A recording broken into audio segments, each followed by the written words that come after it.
Okay, greetings everybody. Welcome to this presentation here. We're going to be talking about two theories today, information processing theory and then the theory of multiple intelligences.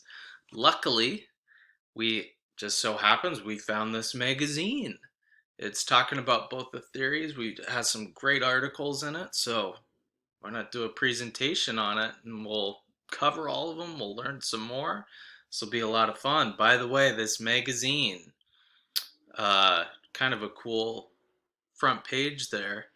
It is on newsstands now, available for purchase. You can also purchase it on the website. So if you like what you see, you can go pick yourself up a copy. So let's full screen this, and let's start talking about information processing theory.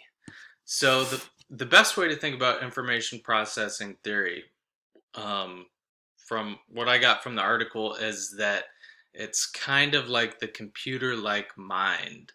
So in the article, they talk about James Cameron and his creation of the Terminator. If you guys don't know what the Terminator is, it was a cyborg assassin created to help save his existence and other machines like him. So he was created from the future and dropped back in time to help try and save the machines, essentially. Um, some of the other stuff the article talks about, the computer like mind, what does it look like in a classroom? The big takeaway that I got from the article is that computers are great at doing what's called serial processing. Serial processing is doing one step at a time, but they're not necessarily great at parallel processing, where you've got multiple things and you're doing everything at once. You're taking into account what line 7 means to line 2, and you're factoring that in. The computer is just kind of like a straight shot, doing one thing at a time. So I really liked, the author talked about, Mr. Paul Warner. He talked about having a conversation with a friend and playing basketball and being able to manage the fine motor skills of shooting a jump shot while also balancing your friend's emotional needs if you guys are talking about some kind of heavy topic. So let's say you're playing basketball with your friend, friend's going, "Oh man, I don't know what to do. What do I do about this relationship? My heart is so torn. Help me out here." So, meanwhile, you're dishing on them, you're scoring on them, but you're also saying, "Hey, buddy, it's going to be okay. Just follow your heart, trust yourself." And that's sort of the main point, is humans will always have something that artificial intelligence and that computers don't. And that's this thing right here. That's empathy. That's the heart. That's why I put a heart on there. Um, anyway, we also have a real world example over on the right portion of the screen, talking about Mrs. Robinson's eighth grade classroom. So, Mrs. Robinson really wanted to concentrate specifically on a couple different subjects and kind of bring them to life. So, what she did, she had her students, when they were talking about post Civil War Reconstruction, during the 1860s and 1870s, she wanted her students to relive that. So each one of them became a role, a prominent figure from Reconstruction, specifically black leaders in government, in society. So there's a picture of Frederick Douglass on there, who was one of the prominent voices of Reconstruction. And by them taking on the role of a specific person, they were able to factor in everything that was going through their minds during that period. Um, it was one of the brief optimistic periods, um, especially during that time period of equality, where black people were finally like, "Hey, maybe we can actually have some equity here and we can have what the white people have." So that was a very important thing for Mrs. Robinson to do, because now our students are going to remember all that going forward. They probably won't ever forget it. Okay, so that's information processing theory. Let's go on to the theory of multiple intelligences. So this is by Howard Gardner. He came up with 8 different types of multiple intelligences.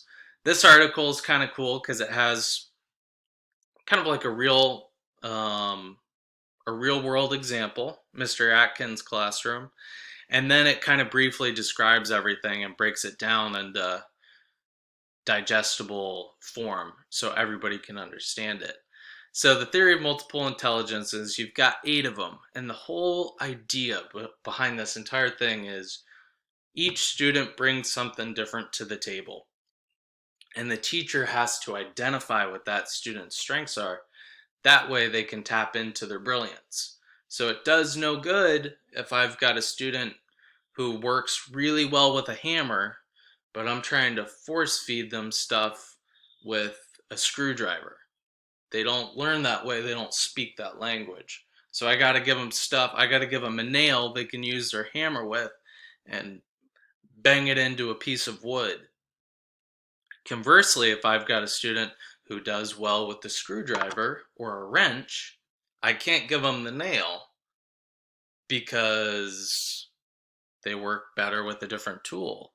So it's giving what each student needs and tapping into that. Also, another key point here, the author talks about assessment methods. So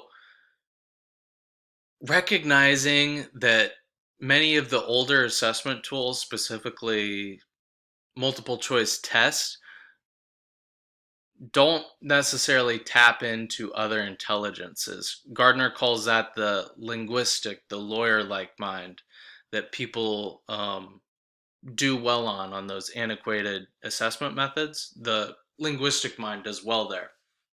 But let's say the music mind is just as brilliant, but they're brilliant in a different way. So you've got to be able to give the music mind an assessment to tap into their brilliance. Let's see how we're doing on time here. Oh, we're at 7 minutes. We're doing awesome, guys. We are doing awesome. Okay, so I've got a couple pictures on here. If you guys look in the middle of the screen, I've got a picture of equality versus equity. If you were in Mrs. Douglas's class a couple weeks ago, this may look familiar to you. So the whole idea is equality is treating everybody equally. And you can see if you treat everybody equally, you don't necessarily get what your intention was, because some folks need stuff that's different than another person. So we've got somebody who's shorter here who can't see the baseball game because they were all given the same height of box to stand on. Equity is giving what each child needs in order to be successful. So you can see the shorter person got a taller box, that way you can see the game. And the guy who's already really tall doesn't even need a box. In the article, they say treating every child the same is a one-way ticket to severe educational inequity. That picture just highlights that. So if you go into a classroom and you have that mindset that you're going to treat everybody equally, it is kind of useless, flawed logic. Even though to the layman, if you say equality, they might go, oh yeah, equality, great. Well, in a classroom, you need equity because equality doesn't get the job done for each one of your students. Going into that, I want to take you guys over to the right side of the screen now, talking about the 8 types of multiple intelligences. So the first one is the linguistic intelligence. We were talking about that earlier. That is the lawyer-like mind. That's I think the euphemism is word intelligence. So folks that are good with words. So a job example for a linguistic intelligence could be a public speaker, could be a lawyer, could be an author, a presenter. somebody that's good with words. Generally, the first two are going to be um, the two minds that lend itself to doing well on standardized tests. The second is a logical mathematical intelligence. And this is being able to think about certain concepts mathematically. So let's say you're in a situation and you want to know more about a concept, you want to know more about how your business is doing. You're able to think equationally and come up with a method to measure what's going on. That's logical mathematical intelligence. So an example of that could be a Bill Gates, could be um, recently I talked about the movie Good Will Hunting, could be a brilliant math mind, a math professor, Albert Einstein, just someone who thinks in terms of equation. So then the next intelligence we have is spatial. So spatial could mean um, being able to navigate well. So think like a pilot, think an engineer of some sort who's navigating boats. But another thing to keep in mind with spatial is it's not necessarily just navigational skill. Spatial could mean being able to draw a map of something, being able to represent what you're seeing or learning about in visual form. That's also a form of spatial intelligence. So an illustrator could be of spatial intelligence. The next one we have is the bodily kinesthetic intelligence, which is basically being very good with your hands, being very good with your body. So think an athlete, think a carpenter, anything where you are using hand-eye coordination, your touch, your skill, physically, that's bodily kinesthetic intelligence. So great example, Michael Jordan, best ever with the basketball. That's sort of at the highest level. That's what that intelligence is. The next one we have, musical. Beethoven, Mozart, Jay-Z, Beyonce. Who's a contemporary pop star? Taylor Swift. Someone, or not necessarily, it's not necessarily vocal. I don't want to get trapped into just listing vocal artists. This is any kind of musical person. So any kind of composer, any kind of producer who's able to translate thought and feeling into musical expression. That's musical intelligence. And then, okay, we're at 13 minutes. So we got to wrap up soon here.